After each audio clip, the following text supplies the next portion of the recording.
Hello and welcome to the Calmcast, a time to feel calm and think clearly. I'm Claire Downham, the Queen of Calm, a transformational life coach. I was a burnt out head teacher who finally made the journey to calm after years of trying, and I want to prevent you from having to do the same. The Calmcast is a series of short explorations, gently guiding you back to your natural state, which is calm and clarity.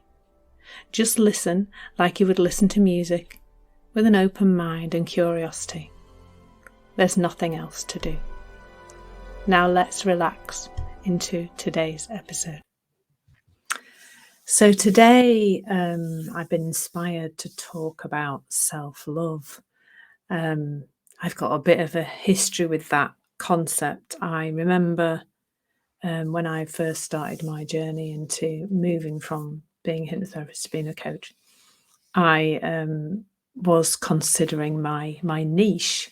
And one of the niches I considered, or one of the ways of branding myself up, I suppose, was to be a self-love coach, that I could help people to love themselves, because I'd kind of got the idea that was a thing to do. It made sense. It made sense from so many different perspectives. I mean, one of the things that I thought definitely was the case, that around weight, that if we love ourselves, we'll eat proper food and eat healthily and look after our physical body. So it looked like that was really good advice. Learn to love yourself and then you'll just have a better experience of life. And I did all sorts of things myself. I did affirmations. I definitely did the old Louise Hay mirror work, looking at myself in the mirror and telling myself, saying I love you to myself. I think I started with I'm learning to love you and went on from there. It's often spoken about, isn't it? Self-love. It's the idea that it's a thing to do, and it makes sense, doesn't it? It makes sense that when we love something, we take care of it. I used to use the analogy of a car. If we got a brand new car, we really do like our brand new car. We might even love it if we're into cars.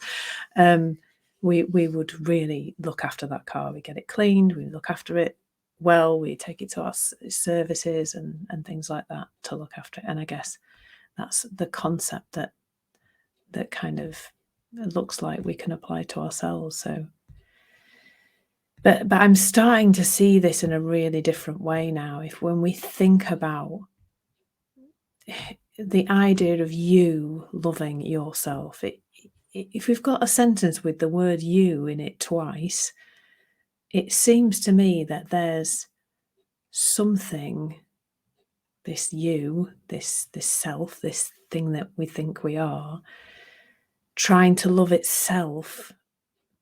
But then there's something about understanding that is the same collection of thoughts.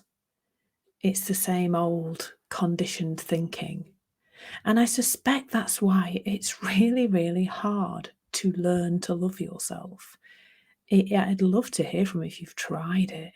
If you tried learning to love yourself, you've tried to force that to happen. I got to the stage where I felt that if I stopped doing all those tools and techniques, the affirmations and the mirror work and all the other things I was doing to try and make me love myself, that it would all just fall apart. So it was kind of felt better about myself, I think, in general, but it felt like I was hanging on to it with my fingernail ends, that if I even thought about stopping doing those things, the whole thing would come crashing down. Because I suspect it would have done. Because I think my old condition, not loving myself thinking, would have just still been there. And I still would have believed it, because I was just replacing one set of conditioned thinking with something else, which has to be still conditioned by the same set of experiences that I've had in my 51 years of life, but probably mostly in the very, very early part of that. So what else is there if we're not going to make ourselves love ourselves? Well, there's the one thing. There's some things to know that I think are helpful. The first thing to know is that you're made of love. When you're doing affirmations and all sorts of other things, and you're looking for it outside of you, you're looking in the wrong direction, completely the wrong direction, because it's all actually inside you and always has been. And when you look into the eyes of a baby, you'll see that. It's beautiful to see, isn't it? That it's innate, that love. We're made of love. We come from love. We're a miracle because, that little sperm had to reach that egg in that moment to create you. So wow, how amazing. You've come from that amazing start. So that's one thing that I think is helpful to know. You're not just made of love, you're made of, everything that love brings into the world, calm and wisdom and resilience and confidence and all those other things. They're all part of they're all who you really are. And I see that as solid. I see that as diamond, titanium, whatever hard things that are indestructible you consider. It's an indestructible core of who you are. And then there's this thing called the self that we try to develop and love and everything else. That's a collection of thoughts, conditioned thoughts that have just been there, been learnt, not explicitly learnt, but kind of subconsciously, unconsciously learnt. And when we do things to try and make ourselves, love ourselves, there's just more thinking. There's more, because there's activity, there's behaviour, there's doing things, and that's all thinking. And that then becomes another layer. It's another step further away from actually who you really are. It's like we're fumbling around in the dark, trying to find something when we've got a torch in our pocket all the time. It's in there. The light is in there. It's inside you. It's not out there in the world. And so I think what happens as we start to change our relationship with that which passes through our heads, as it begins to be held a little more loosely, as we get curious about it, as we start to question, as we start to read our feelings more accurately, and we experience the sense of feeling something and knowing that that's coming from some thought in the moment, not from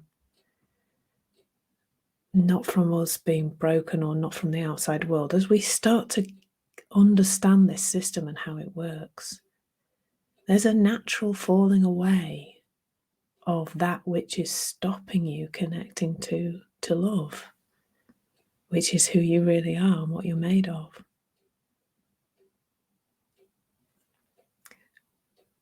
I think it is like shining a light on it.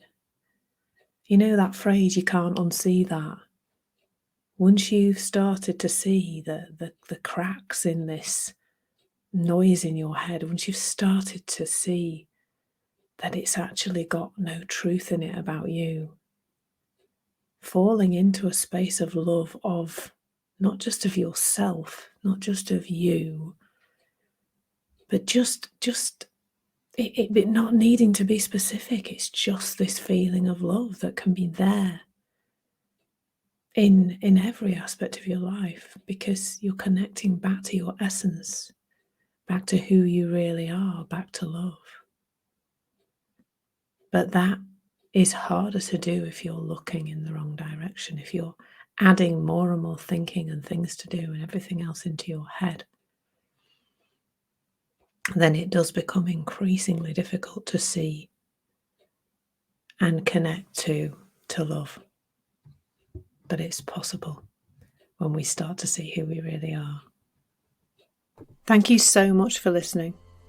There's nothing to do now but bring some awareness to how this is working out in your life. Listen regularly to experience longer and longer periods of calm. This has been the Calmcast with Claire Downham, Queen of Calm. Take care and keep listening.